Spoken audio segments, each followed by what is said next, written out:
Mein Name ist Leonie, ich bin Channel Pre-Sales für Partner bei HPE und sehe mich als solche als Vermittlerin und Koordinatorin. Ich arbeite sehr eng mit den Partner-Business-Managern zusammen und versuche im alltäglichen Leben eigentlich den Partnern die technischen Anfragen zu erleichtern, sie bei der Auswahl der Technologien zu unterstützen und natürlich auch zu schauen, welche strategischen technischen Kompetenzen müssen weiterentwickelt werden.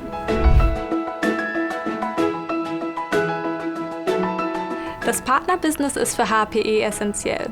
Mir geht es dabei darum, die Partnerschaft zu entwickeln und mit Leben zu füllen. Das bedeutet, zu schauen, welche technologischen Kompetenzen sind beim Partner vorhanden und wie können wir gemeinsam für zukünftige Entwicklung gerüstet sein, welche technologischen Kompetenzen werden hier benötigt. Unsere HPE-Kultur bedeutet für mich, dass ich jederzeit auf die Unterstützung meiner Kollegen und meines Managers zählen kann. Open Door wird bei uns groß geschrieben und für mich bedeutet das aber nicht nur, dass Open Door HPE intern sein muss, sondern das versuche ich auch an meine Partner weiterzugeben und ich habe jederzeit ein offenes Ohr für sie. Gleichzeitig gibt es eine hohe Gestaltungsfreiheit, bei der ich selber für mich entscheiden kann, wie ich mich technologisch weiterentwickeln möchte.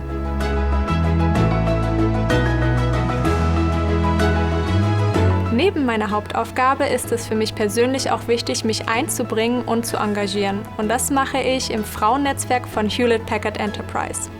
Hier geht es auch darum, zu vernetzen und die gemeinsame Entwicklung voranzutreiben, beispielsweise mit den unterschiedlichsten Workshops.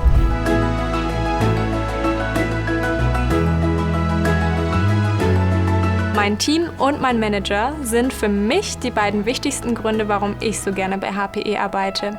Hier bekomme ich die notwendige Unterstützung und werde auch immer wieder motiviert, mich weiterzuentwickeln in eine Richtung, die ich für mich als wichtig erachte.